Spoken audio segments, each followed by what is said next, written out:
اچھا، آپ علیہ الصلوۃ والسلام کی تمام اولاد سوائے حضرت ماریہ سے پھر ایک صاحبزادے حضرت خدیجہ رضی اللہ تعالیٰ عنہ سے 4 صاحبزادیاں ہیں پھر سب زیادہ. یہ جو بیٹیوں کے ساتھ حضور علیہ الصلوۃ والسلام کا رویہ تھا، اور اللہ تعالیٰ نے حضور کو جو بیٹیوں سے سرفراز فرمایا، اور پھر حضور کا بیٹیوں کے حوالے سے مختلف روایات جو ہمیں صحیح احادیث میں بھی ملتا ہے، جس طرح حضور نے بشارتیں دیں کہ کہا تعین والی وہ روایت اور وہ ساری چیزیں. تو مجھے تھوڑا سا اس پہلو پہ آپ سے کچھ سننا ہے کہ صاحبزادیوں کی پیدائش، اور وہ بھی 1 نہیں 2 نہیں 3 نہیں 4، اور پھر ان صاحبزادیوں کو آگے چل کے جب وہ بڑی ہوئیں، پھر ان کی شادی کی بات ہوئی، تو اللہ تعالیٰ نے ان صاحبزادیوں کے ذریعے کس آزمائش سے بھی حضور کو گزارا، جب ان کو مجمع میں طلاق ہو رہی ہے اور وہ ساری چیزیں ہو رہی ہیں. تو بیٹیوں کی پیدائش، پرورش، اور پھر ان کی آزمائشوں کو کس طرح سے حضور نے سنبھالا ان کو اپنے لیے. ہمارے ہاں آج کل یہ ہوتا ہے نا کہ کس طرح کئی واقعات ایسے ہم نے دیکھے. ابھی کچھ دن پہلے ایک شوہر نے اپنی بیوی کو ہاسپٹل میں ہی مار دیا. کیوں جی؟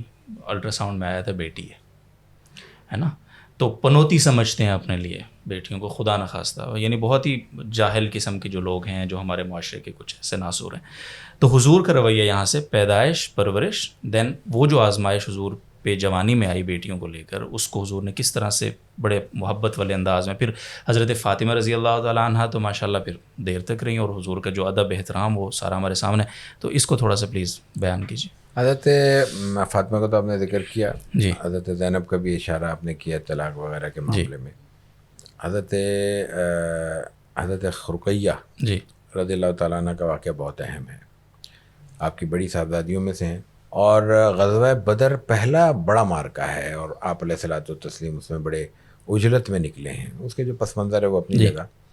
اس موقع پر حضرت رقیہ بالکل آخری زندگی کے آخری لمحات گزار رہی ہیں، یعنی مرض وفات بھی آخری اختتامی مرحلے میں ہے. افرادی قوت کا عالم یہ ہے کہ 313 ہیں، اور مقابل 950 سے 1000 افراد ہیں، اور ایک ایک فرد کی اس وقت اہمیت ہے، کیونکہ دو بدو جنگ ہے، بالکل وہ ٹیکنالوجی کی تو جنگ نہیں ہے. اس موقع پر آپ علیہ الصلوۃ والتسلیم کو ہر بندہ چاہیے. حضرت عثمان کو آپ ان حالات میں حضرت رقیہ کے لیے چھوڑتے ہیں. تصور کیجئے کہ پھر وہیں چلتے ہیں کہ عہد جاہلیت میں کیا تھا. وہاں پہ کسی بھی مرد کی وفات کے بعد اس کی مختلف عقد میں رہنے والی خواتین اس کی اولاد میں وراثت کے طور پہ تقسیم ہوتی ہیں. وہ پس منظر دیکھیے، اور چند برسوں میں کایا پلٹ جس کو کہتے ہیں، بالکل زندگی تبدیل کر دی آپ علیہ الصلوۃ والتسلیم نے. جس کو ہم نے کہا کہ آپ نے جاہلیت کو اپنے قدموں تلے رون دیا، وہ کیا روندا ہے؟ وہ یہ ہے کہ آپ ایک مرد کو ایک خاتون کی عیادت کے لیے، تیمارداری کے لیے، جنگ جیسے اس وقت کے انتہائی اہم مارکے سے پابند کرتے تھے. کہتے ہیں یہ تم نے یہ کام کرنا ہے، تمہاری جنگ یہی ہے، تمہارا جہاد یہی ہے. شوہر کو کہا ہے کہ بیوی کی خدمت کے لیے تم میدان جنگ سے محروم رہ سکتے ہو، لیکن یہ خدمت نہیں چھوڑ سکتے. یہ ترجیحات آپ نے اس زمانے میں متعین کی ہیں. جنگ تو آخری مرحلہ ہے نا، وہ تو مرنے اور مارنے کا مرحلہ ہے. وہاں ایک ایک بندے کی ضرورت ہے. آپ کہتے ہیں نہیں وہ اپنی جگہ ہم لڑ لیں گے اور تم جاؤ. اور اس کے پھر اظہار کیسے کیا آپ نے؟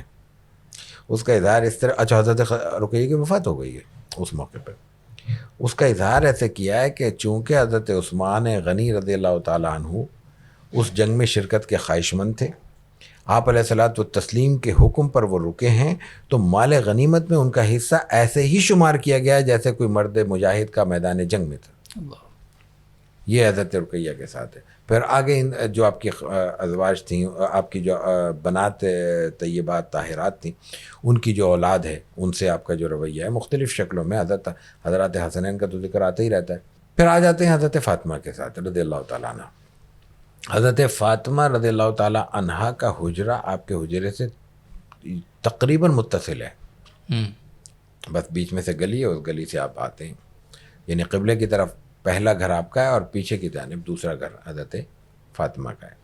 اس وقت جو حجرہ ہے وہ جو اصل جو اس وقت 4 دیواری ہے اندر، اس میں حضرت فاطمہ کا حجرہ اندر آ چکا ہے، وہ اندر ہی ہے. صفہ کے سامنے اس کی دیوار پڑتی ہے، اس وقت کے صفحہ کے سامنے. حضرت فاطمہ کے ساتھ رویہ سب جانتے ہیں. آپ آتے جاتے سب سے پہلے ان سے ملتے ہیں، باہر سے سفر پہ آ رہے ہیں سب سے پہلے ان کے پاس جاتے ہیں. یہ تو ایک بیٹی کے ساتھ باپ کا رویہ ہونا بھی چاہیے. لیکن یہی بیٹی جو ایک ہمارے سیکھنے کی چیز ہے، سمجھنے کی چیز ہے، جب کسی اپنی انتہائی ضرورت میں کوئی تقاضا کرتی ہیں تو آپ کہتے ہیں نہیں پہلے اہل صفہ کا حق ہے، یہی بیٹی ہے، انہی کے شوہر ہیں. وہ جب کہتے ہیں کہ وہ آپ کی بیٹی کو یہ دشواری ہے، کوئی مددگار دے دو، تو کہتے ہیں پہلے ان کا حق ہے.